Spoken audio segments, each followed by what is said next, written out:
Tyler said he was kind of nervous that he was used.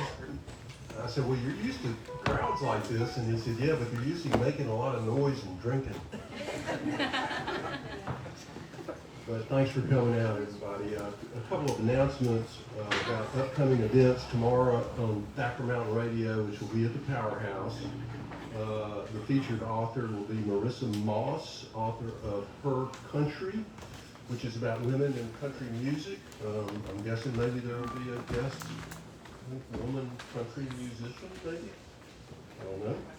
They're usually pretty good about that. And Friday, if you want to come up here and get mixed up with all the Alabama people at 5 o'clock, Chase Parham will be signing copies of Resilient Rebels. That's his book about the University of Mississippi baseball team and their season this past year. You've probably seen the book that's got all the pictures. This is the book that has all the words. So, on Wednesday, November the 16th, James Cobb, who used to be on the faculty at the Center for the Study of Southern Culture as a history professor, will be here with his new book, a biography of C. Vann Woodward, the great Southern historian. And he will be introduced by, or perhaps in conversation with, Darren Grimm. And then on Thursday, November 17th, on Thacker Mountain Radio, the last of the season, which will be at the Lyric.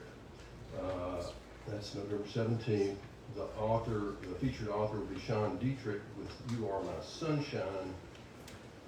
And Sean Dietrich, incidentally, was last here for the last event that we did before COVID. So, this timing's pretty good, I guess. But today we're here for Tyler Keith and Mark of Cain.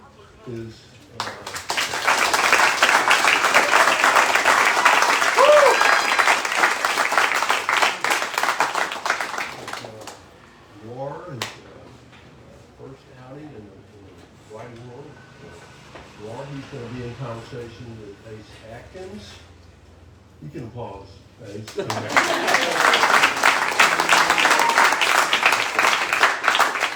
And the Mark of Cain, by the way, was published by Tim Lee, and I should mention that Tim Lee's book.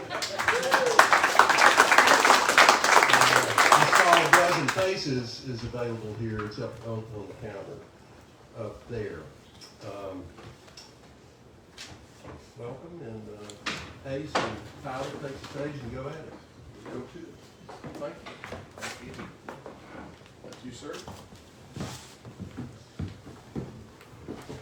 Just hang on. There we go. I'm delighted to finally talk about this, man. This has been in the works since, for how long?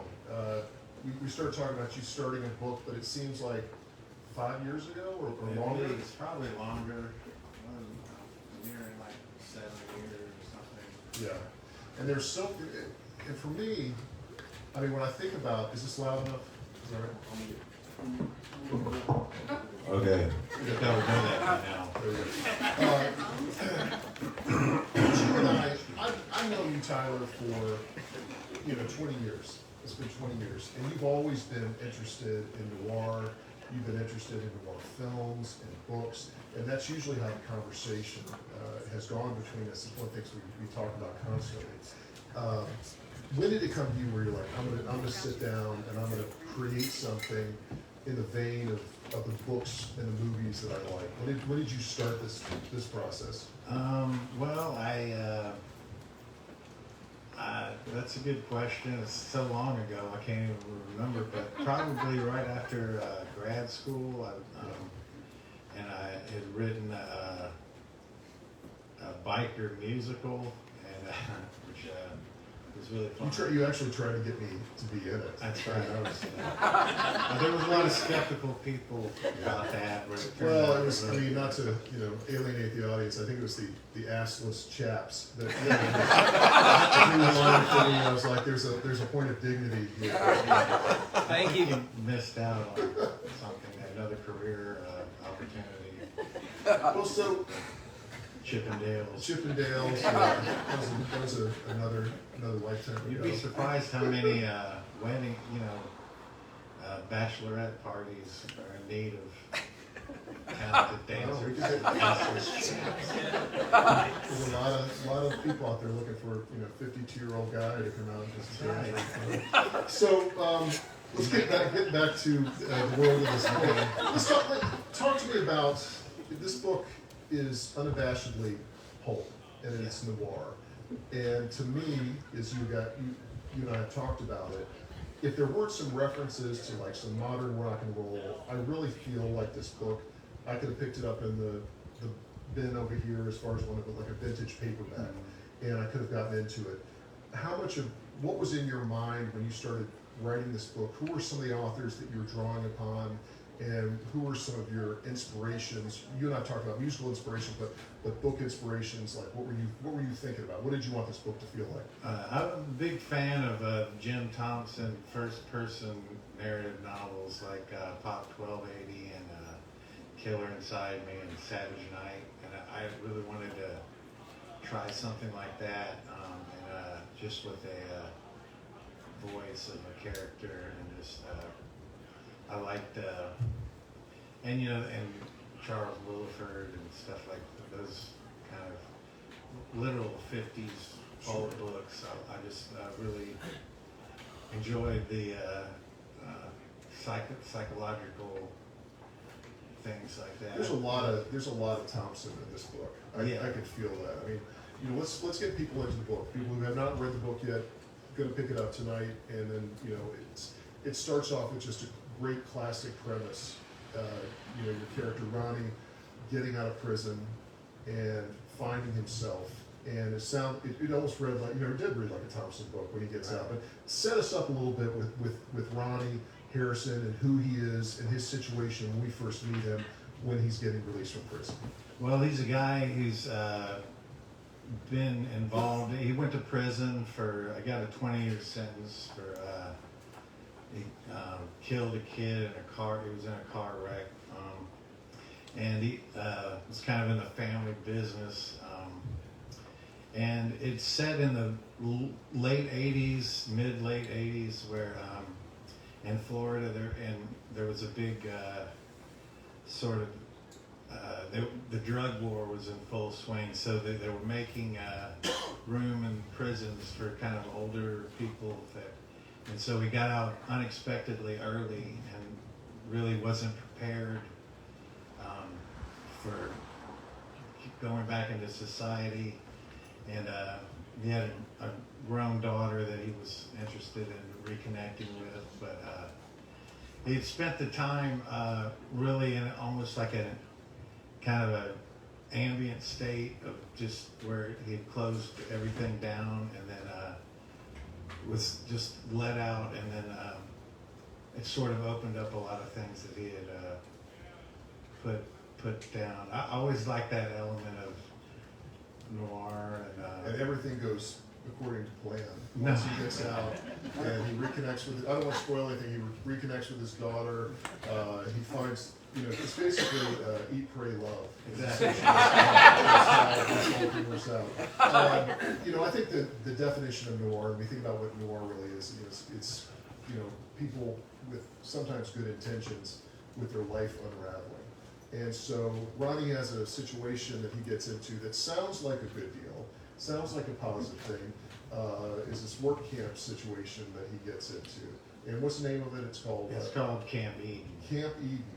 Yeah. And it is it's like Club Med, right? It's just the most lovely place. Tell us about Camp Eden and what this kind of prisoner release program entails. And then the second part of my question is, was this inspired by a real place?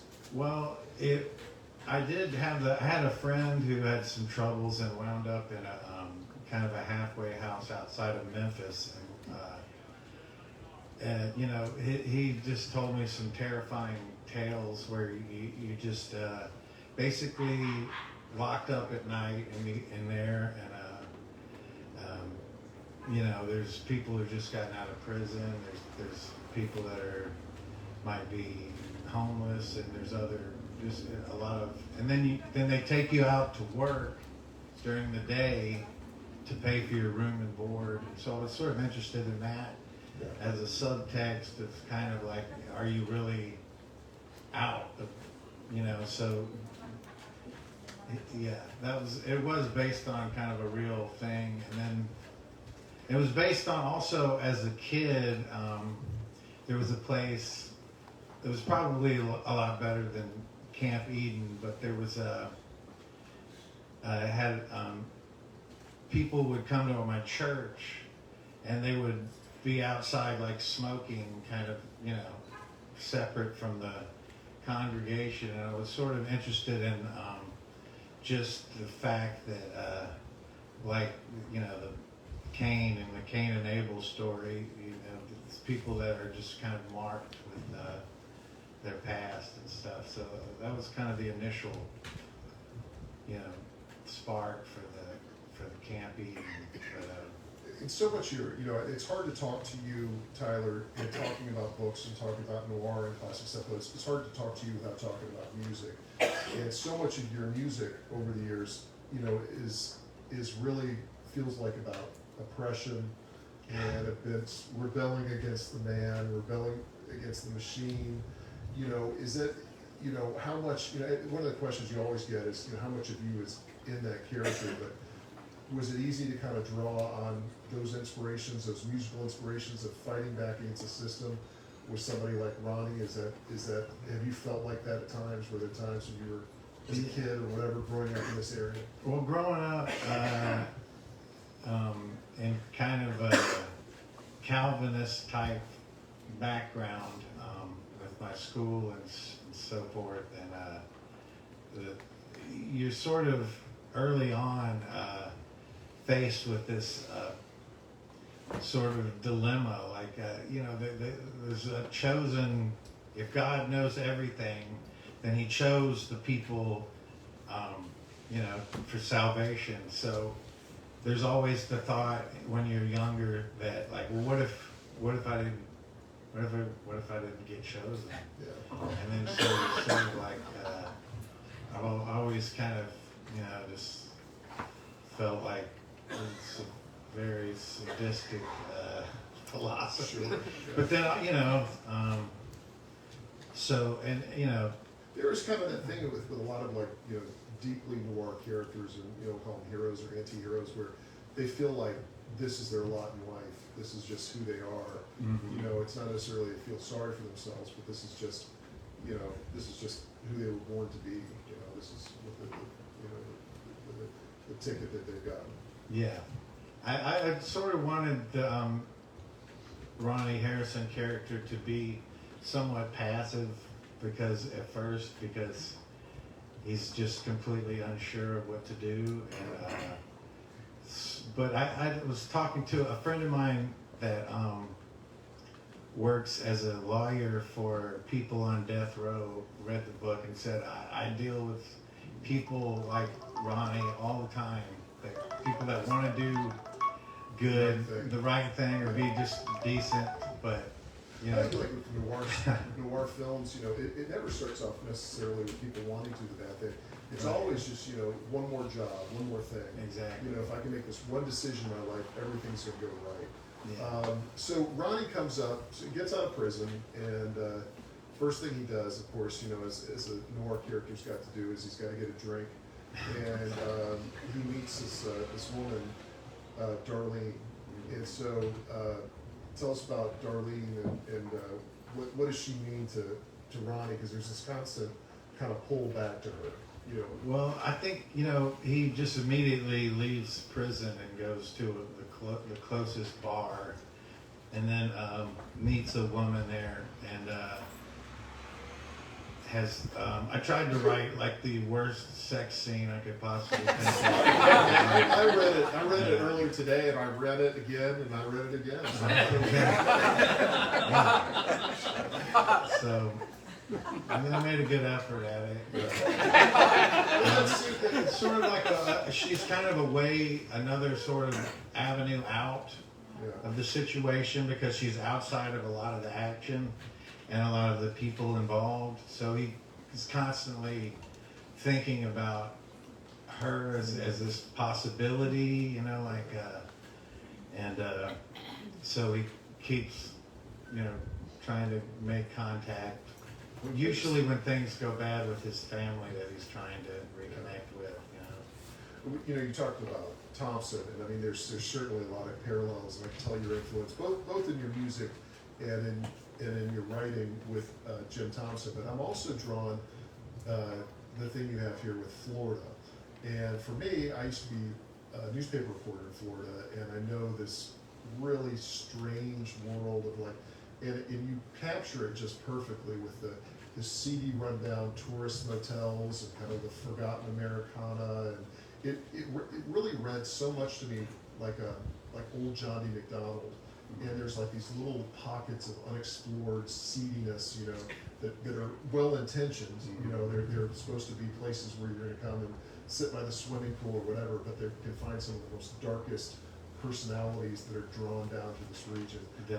Did you ever have any, like, you grew up in Florida, and then how much, I mean, that noir just shines through, that Florida aesthetic, which is very dark.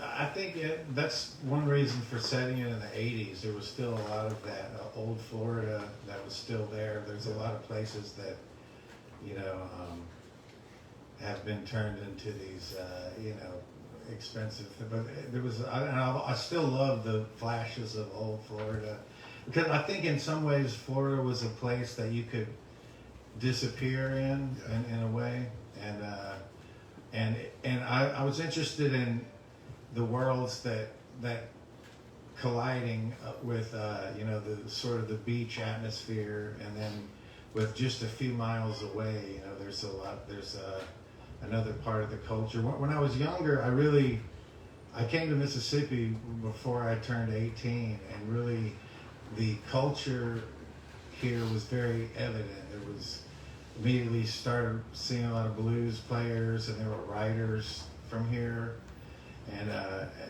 so I was interested in delving back into the Florida. My family, I'm 7th generation Floridian, which is really pretty rare.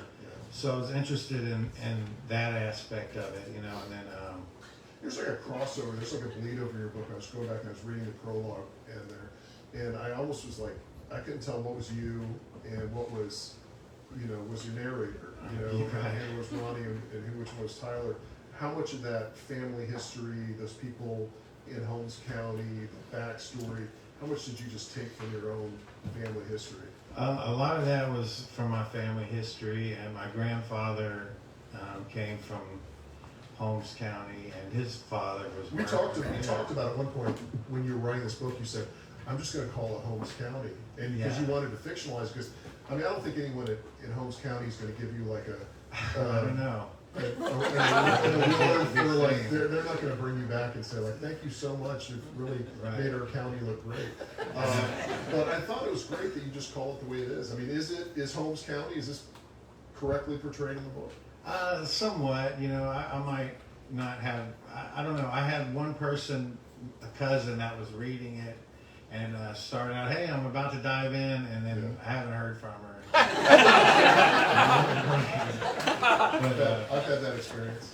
Yeah, I'm sure. I know. So, but you know, actually, when I got my master's thesis in Southern Studies and did my project on Holmes County, and you know, while I was there, I was talking to a lot of older people who most have died at this point, but some of the stories actually made it in here. And then while I was doing it, there was like a kid who was involved in, you know, the methamphetamine world, and had gone on this rampage, and then there was a police standoff on the Choctawhatchee River, like exactly in the same spot where some events had happened in the you know, in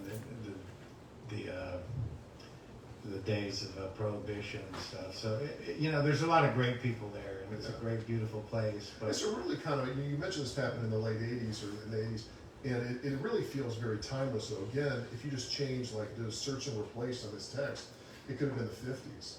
Yeah. You know, I mean, the same way, use moonshining or drugs, and you can change that out, change those little details. There was a part in there that you're writing about, I think Fort Walton Beach, and I was thinking about, because I remember going down there in the 80s, and I never thought about how seedy it was, but it was just what you knew. But you know, now people go and they vacation at 30A, and they've got their little cottages and their, you know, boutiques that are down there. But I mean, the Panhandle used to be just sketchy as hell. Oh yeah. And I remember, do you remember that place called Cash's? I sure do. That was the model. Is that the for- model? Yeah. Yeah. And the guy was like Cash, and he would have like, you know, his hairy chest out on these billboards. And Yeah. you could buy like, you could be 10 years old and get in there and get served a shot of whiskey. Yeah. It was absolutely, it was just the Wild West. But I think it's an interesting time down there, because the Yeah. 80s were like maybe just the cusp before the Panhandle got somewhat respectable, I guess, or Yeah. still the Wild West. I mean, the 80s was, I was interested in that time because it was like the first explosion of like spring break, you know, Yeah. and there was a lot of I remember getting into a let's call it a dance club. I was there once on my dad's MCI card. If you remember. There wasn't even a date on it or anything. They were like, okay. If I called this in, would it work? And I was like, yes, sir. And they're like, all right, Dr. Keith. And I did mention the Blue Horizon motel, which people have already commented on It was a real place. being there. It was affectionately known as the Blue Whore. Yeah. I think that Yeah, and all that world, man, is kind of disappearing. You know, those little motels and those quirky little places with the great neon signs. And, you know, when we were growing up and go down there, they'd be kind of, you know, still people would vacation there, and then they got to be kind of more drug infested. But now you're just seeing them bulldozed. And Yeah. it was that kind of wonderful link between the 80s and the 50s. Yeah. You could still go down there and experience. I used to go to Panama City Beach yeah. with my family, and again, that's, for me, you know, we talk about books, you and I talk about books that are like Southern, and usually when we talk now about Florida fiction, I always think about Florida as something totally different. You know, I think about Yeah. Miami, and I think about Cuban culture, and I think about, you know, people, but the Panhandle is still the Deep South. It's Definitely. so nuts. And so that brings me to the next question, which is, so much religion that is I mean, it is the Mark of Cain, but you did a lot of documentary work in churches. But did you grow up in a household where religion was heavily impressed upon you? Yes, but we were Southern Baptists, so we were fine. But you know, we could dance and stuff every once in a while. But the school I went to was like kind of a fundamental Christian school from, you know, and that was actually helpful for me because they were printing their own books, and at some point you just like, When you're quoting scripture and you're pulling stuff out, do you have to reference it, or is it just there? well, I had to reference a little bit, but I knew what I was looking for. Let's just put it that way. Well, one of the guys I want to talk about too is what characters do you kind of love to hate is the character Sarge. Yeah. And so I couldn't, you know, you think about being in the work camp, and you think about just trying to break this man down, and a character named Sarge who's running the whole operation. Were you thinking about Cool Hand Luke? Actually, I wasn't. I was actually just had a picture of this person as like, I mean, Pensacola is a big naval place, the cradle of naval aviation, and you grew up with a lot of, you know, there would be some run-ins with like groups of like Navy guys at the beach that would kick sand on your blanket and stuff. So it was kind of a revenge for that, but also, yeah, I mean, I wasn't actually thinking of that at the time per se, but the character fits. You know, like the people who choose to be in those positions usually Have issues. they have issues, yeah, and you know, so yeah. So talking also, you know, going again to, you know, movies and books or whatever, What about Larry Brown as far as influencing you? Because this, Oh yeah, huge influence. I mean, because people don't think Yeah. about him as noir, but you really Very don't get much as so. noir as Father and Son or even Elements of Definitely. Joe. Yeah, he was a huge influence on me. And you knew Larry well. I did know him. And if you ever just met him around, I was never one to really try to get too close to certain people that I admired. But there were plenty of people that did that. But Yeah. he was very great guy, very friendly, and Joe and Father and Son were a big influence on this. Father and Son is one of the darkest noirs. You know, Right. that character Glenn getting out of prison Exactly. and going home and just destroying. You know, and he's not as he's out. You know, I think for Ronnie, he is well intentioned. Yeah. I mean, he's really trying to do the right thing. You know, Yeah. and just things keep on happening and things keep on happening on that road of trials. But you know, for Father and Son with Glenn, it's like Yeah. he's not trying to make anybody happy. He's not Yeah. trying to do the right thing. There's a great scene in the book where Glenn goes to this honky tonk and somewhere, you know, out in the county, and he crucifies a monkey. Yes. One of the greatest. Isn't that really, moments. and then he's driving home later, and he's so mad. You're like, why is he mad? He's like, I just wish that monkey was alive so I could go back and kill it again. There was like a moment in that book where he's like fishing, and he's like, maybe you think like he might. Like you're waiting for something good. He's got a chance, like, and then like he runs out of beer or something. And it's like all over. But yeah, I don't know, there's so much, I mean, I'm gonna get this, I'm gonna ask you guys some questions, but I do feel like there's so much noir here. I mean, I think there's so much noir in your music, but I think, you know, there's so much noir in Larry's work, and I think even like some of the Faulkner stories with you know, Sanctuary, but also some of the Gavin Stevens stuff, and then, you know, Barry Hannah even ended up doing a noir with Understands Your Orphan, Yeah. and then continues to attract all these, you know, horrible people who write dark crime novels continue to come here. What is it you think about Oxford that has that, you know, it's definitely not the image of the Southern writing that right. New Yorkers would expect. It's definitely a darker, I think even Flannery O'Connor has the elements of that. I think there's something gothic about noir in a way that, I mean, like. and you have that. You've got there. I thought about Flannery O'Connor too, because it's a Christ haunted landscape. Yeah, You know? I think that's part of it, you know, and there's a lot of duality in people, and Yeah. characters, and people that are haunted by religion,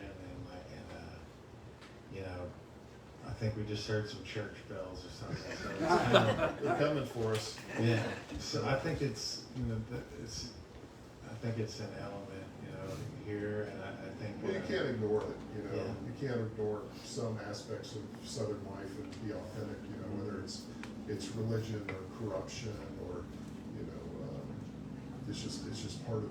Just flows through it. Yeah. You can't authentically write about it without it. Yeah. Hypocrisy, it's all in it. You have all those themes in this book. Very quickly, I'll tell you, it is a terrific book. It's got everything that I like. It's got deep noir. It's got great rock and roll references. It's got Americana. It's got, you know, that great Florida atmosphere, the drug dealing and prostitutes. Well, not a prostitute, but on the near edge of prostitute. You know, just edgy, but it's also a fun book. It really is. And I just enjoy the hell out of it. It's all the stuff that goes back to some of the people that I admire so much. So you did a wonderful job. I want to throw this over to you guys to ask some questions. A little Q&A here. So, yes, sir, Dave. Tyler, excited about the book. You've written a ton of kick-ass songs, and what's harder, the book or the good rock songs? Oh, a rock and roll song is way easier. You're done in 3 minutes. And, you know, but there's a lot of parallels in a way. Like I feel like as any artist, you have to have a good bullshit detector and like know what you wouldn't do, and try not to do that thing. And you have to subvert cliches a lot. And so there's similar lessons, you know, if something in a song makes you wince, it's got to come out. You know, the same as in a book, you know, I feel like, but it's much harder to just sustain your concentration, so yeah, that's my answer. Yes, sir. Was there like, sorry, like a playlist you had, or like an album on repeat when you wrote this book? There was a lot of things I listened to a lot of classic country, a lot of I can't know anything about, I think you referenced Merle Haggard in this. Merle Haggard, some Dale Reeves, and Marty Robbins, and then I listened to some Motorhead on certain parts. Are you gonna make a playlist that we can all? Yeah, I have one. I haven't figured out how to put it up yet. It's a technological glitch, but yes, very soon there'll be a playlist. I also listen to a lot of Bartok, the string, some string stuff that was kind of noisy, classical, and when I didn't want to be hearing any words. But and I think it kind of went with someone whose mind is in a little bit of a struggle. So, yeah. It's some like Golden Earring, I think. Yes, I did. It's some great like stuff that you could hear in the 80s. Exactly, especially in Florida. You Oh, hear a lot of golden earrings. Yeah. Yeah, I still love that song. Well, if you're not, you know, if you're drinking and driving with, you know, not to advocate that, but if they were, then that's not the song you want coming on. You Right. don't want to get caught. Exactly. Questions? Yes, sir, Lee? I was wondering if you could talk about plot a little bit, Okay. because when I started reading the book, you had a lot of balls in the air. It was, you know, a lot of subplots, and I was like, is he going to be able to finish this book off? And you did a fantastic job.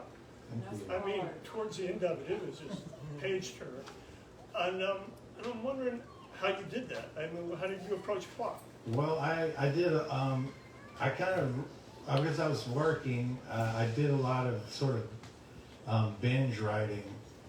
So I would write sections, and then in between, I would put it down for a while, and I would do a lot of outlining, and just try to outline a lot of things. And I think, like in songs, your subconscious works on a lot of it. And so I was surprised, as you are, that it came together, actually. But yeah, I did a lot of in between times when I wasn't writing large sections. I did a lot of outlining, and then it kind of just, I got lucky, I guess, somehow. My subconscious worked it out. I think one of the things that really, reading this book in early drafts that I really liked about it is, usually when you read something that somebody's just started writing, is it really lacks a strong voice. And that's the thing that's very difficult to teach anybody is, you know, to have an authentic voice, and especially people who have written books before. And you had that immediately.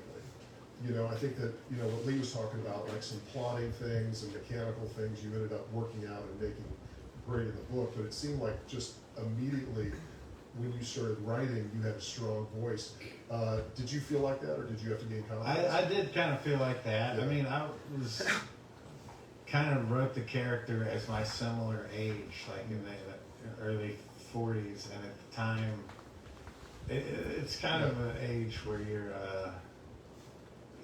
at kind of a crossroads to different possibilities. So yeah, I kind of had an idea early on about that. Yeah, it just, it struck me right when I got into it, you know, just immediately you follow that character, and, you know, you did go through different avenues, different places where you were headed with that character, but eventually you did that work and just honing and honing and honing. Like, how long have you been working on this book? I probably worked on it, probably worked on it for 4 or 5 years, Yeah. and then started sending it out some. Well, one thing But I yeah. want to mention too is I love this cover.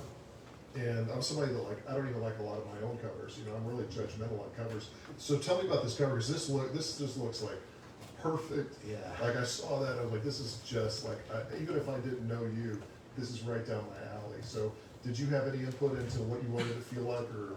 Yeah, I had some ideas. I wanted it to look like kind of like a 50s noir paperback, and I worked with Susan Lee, the other publisher, and we just were throwing around a bunch of ideas. I had some old postcards, and then she looked up on the National Archive. This has a bunch of things available, and she found this postcard of and it just fit perfectly. We kind of talked about using a 50s font for it, and that just looks great.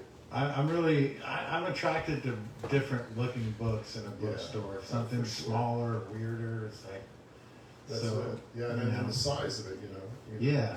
I just want to see one of these like at a coffee shop, just beat to hell, with just blood and coffee stains all over it. That's when you really feel great. You see that book making that whole journey. A couple more questions, and then we'll start the signing. Does anyone? I'm so sorry. Yes, sir. I know you worked on a screenplay for a few years before this. Do you see this book becoming a movie one day, or do you want it to always live as a book? No, that'd be great. The question for they didn't hear it is would you thinking cinematically? We didn't get in that part up to movies, but could you see this? Yeah, definitely. Do you think like that? Do you think cinematically? I did think about it like that, what things look like, and actually used real places and a lot of it, which was pretty cool because Scott Beretta read the book and he was like, "I'm Googling these spots. This is where this murder happened." Yeah. It's like, wow, that's pretty cool. Who would play Ronnie? What's his name from? I was thinking of. Drawing a blank on his name. He's in like he's like the bad character in Justified, and he's Walter Goggins. Walter Goggins, yeah. That's it, So if you're listening to this, It have to be somebody with some miles on it for sure. Yes, ma'am.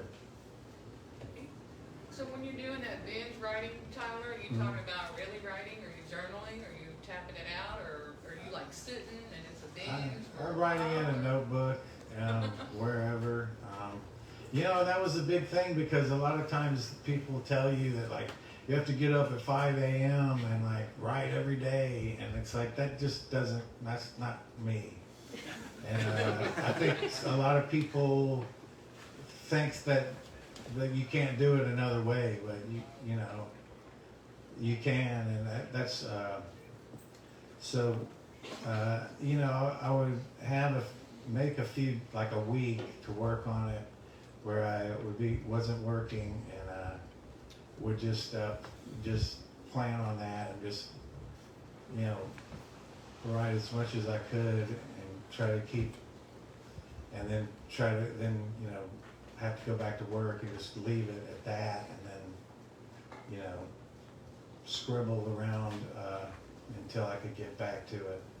But it's a good, I made a decision that I was going to finish writing something no matter what. So I think that's something important to learn if you want to do that. You just have to just do it when you can. There's no one way to do it. Sure. Well, you guys, I'll tell you, before you read, I wanted to tell you, and then I'll let you read, and I want to hear the section.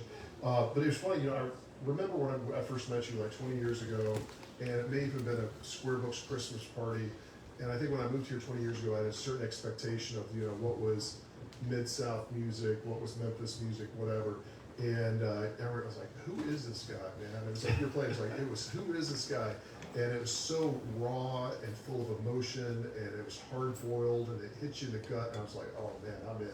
This is terrific." And I have to tell you, this feels like your songs. This feels like you have spilled over your work as a musician onto the page. And I think, doing that is just fantastic. I love this book. And now I'm going to let you take over and read us a section from fantastic, The Mark of Cain, the Southern Noir.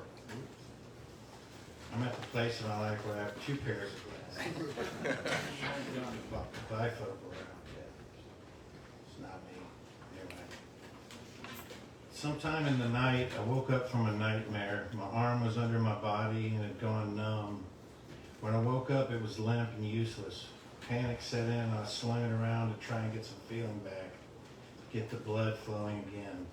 By the time I got a tingle of feeling back, I was wide awake. Guess I'd passed out. I was still wearing my clothes and my shoes. I crept outside as quiet as I could and smoked in the corner of the porch. A light rain fell on the tin overhang, but I could still smell the bay water on the wind. I closed my eyes and rubbed my face with my free hand. The door creaked open. The old man poked his head out and smiled at me. Then he came out and just looked at me with a wicked smile, like Gabby Hayes eyeballing John Wayne. "You want a cigarette?" I finally asked. "Well, since you're offering," Bailey said. He took the smoke and put it in his mouth, and I handed him a lighter. He lit the cigarette and took a long drag and stared out into the yard. "Did I hear something about you being from over to Holmes County?" he asked, not looking at me. "Let's just say I have some deep roots over there," I said. "Why do you ask?" "I thought I heard that. It reminded me of a story a friend of mine over there told me." He smiled and looked over at me. "You know Jimmy Foxworth's over there?" he asked. "I know a few Foxworths. Don't recall a Jimmy," I said. "He may be dead now. Well, he told me this story. Seems there was another feller over there that kept chickens. He had this neighbor that had a dog. The dog kept coming over to the man's yard and killing his chickens. The man with the chickens had seen the neighbor's dog over there. So he goes to the man and says, 'Your dog's coming over to my yard and killing my chickens. You need to tie the dog or kill your dog or somehow keep him out from killing my chickens.' Well, the man with the dog tells him, 'It's not my dog.' The next week, the dog comes back over and kills a couple more of the man's chickens. Again, the man goes over to the dog's owner's house and says, 'Tie your dog. He's killed some more of my chickens.' 'It's not my dog,' the man says. Well, the man knows it's his dog because he's seen the dog. So the man with the chickens goes to the hardware store and buys some strychnine. You could buy it back then for varmints and whatnot. The man goes to the butcher shop and buys some hamburger meat. He mixes the strychnine with the hamburger meat. He goes to his house and gets his 12-gauge shotgun, then goes to the house and throws the poison meat to the dog. And when the dog owner comes out of the house, the man holds the shotgun on him and makes the man watch his dog eat the poison meat." The old man grinned. "That sounds like Holmes County," I said. "Well, the dog didn't kill any more of the man's chickens," the old man said, satisfied with the completion of a good story. "I think I've heard that one before," I mumbled. "You must know Jimmy then." "Shit, he's probably my kin." See, I went back over to Holmes County a few times back in them old days. Never did like it all that much. Always felt a bit on edge over there. He laughed. "But you know, back in them days, I used to go over to Peppertown. You know where that is?" Yeah, right over there by Bonifay. Nothing over there now with some empty buildings," I said. "You know why they call it Peppertown, don't you?" he asked. "No, why?" His take on Holmes County interested me.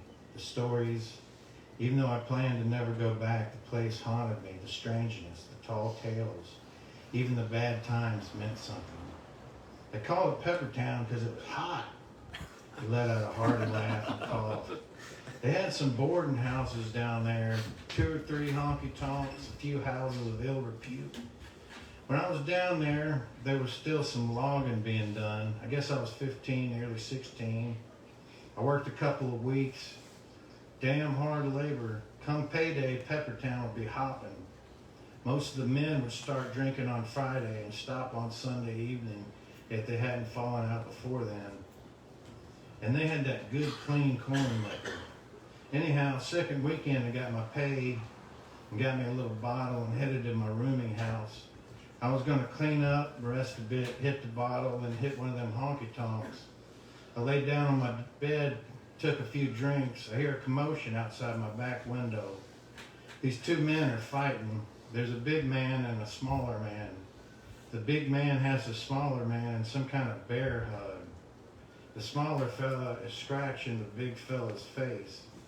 The big man leans in and bites off a piece of the man's cheek and spits it on the ground. The littler man goes wild and starts grabbing at his own face with kind of a pitiful scream. The big man kicks him to the ground and pulls out a Bowie knife out of his boot and just stabs the man in the back. The man falls over dead. As Beasley's telling the story, a look of fear comes over his face. He looked at me, then back out into the rain. The big man looks around and sees if anybody saw anything. He catches me looking from the second-story window. He tucks the knife back in his boot and starts walking real fast towards the boarding house. I realized real quick like that he's coming for me. Hell, I took off out the front door, left all my things, my bottle. I was coming out the front door, he's coming around the side. He sees me. He wasn't running, just walking real fast towards me. And he yells out, "Boy, you better run. Better not come back here. I know who you are, boy." Kept walking towards me. Peppertown was really close to the tracks then. I got down there right as a log train was passing. I jumped on there and stayed on till past Mobile. Never did go back to Peppertown or Holmes County. I wouldn't recommend anybody going back there. Know what I mean, Ronnie? "Yeah, I hear you," I said, startled by the story. "You got another smoke, Hoss?" I tossed him a smoke. He laughed and put it behind his ear. "Thanks, buddy. Now get some sleep. You're going to need it." He smiled and quietly slipped inside. Was that some kind of warning? I'd heard other stories like that, some about men I knew, or I knew their sons and nephews. When I worked over there, I'd stay 3 or 4 days, sometimes a week. We'd haunt some honky-tonks and juke joints. We'd see a good deal of violence. But I got the feeling that just a few generations before me, there was some real trouble. The men that had been there since Prohibition and the Depression had a look about them, something around the eyes, a roughness in the hands, missing fingers from metal work, scars on their faces. You'd see some of these men in churches with their families. You knew they'd been through hell, but they had a sweetness to them, a gentleness. They were thankful for surviving, for their families and the comfort of the church pew. You'd also see some of the other men, the mean ones, men like my Uncle Albert. They seemed to have a bitterness and a dangerous anger that showed in their faces, like the markings of a poisonous snake you know you should steer clear of. Their families would cower behind them, whipped into submission by corporal violence, nobody on the outside willing or able to help them. It seemed like the whole community fought a pitched battle between the flesh and the spirit, and the battle for the town raged on. And as the battle for the town raged on, the battle raged in each and every person in the town. I could almost hear my daddy from the pulpit preaching a sermon. The flesh and the spirit are in constant battle. Matthew 6:24. No man can serve two masters, for either he will hate the one and love the other, or else he will hold to the one and despise the other. You cannot serve God and mammon. I could picture him in the pulpit with his black suit and black tie and horn-rimmed glasses, sweating and shouting, the congregation shouting amen. Some chanting a prayer, my mother raising her hands towards the heavens with her eyes closed.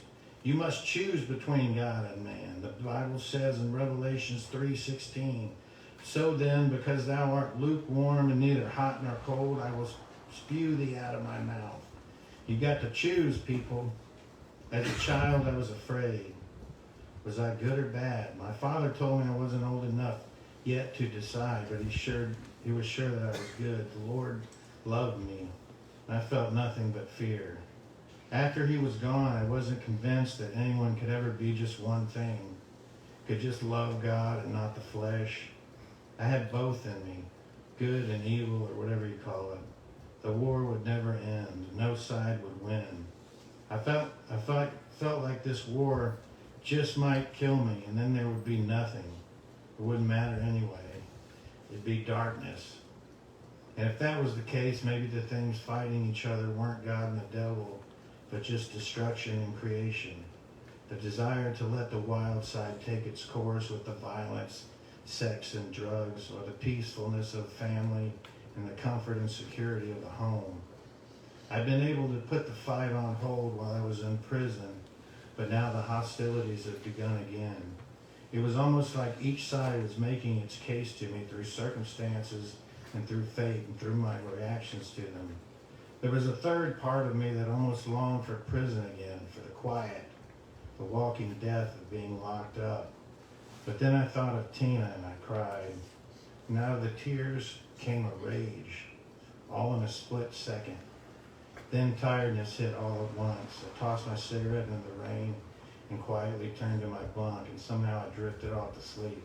My last thought, fuck it, who gives a shit anyway?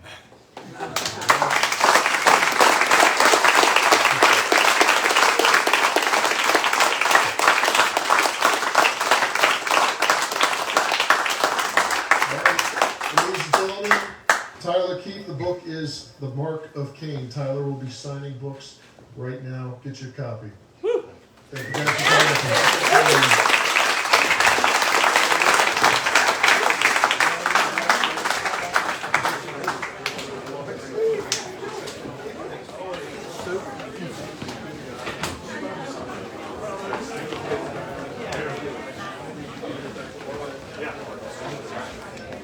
Great stuff, thanks, sir. Oh, enjoyed it.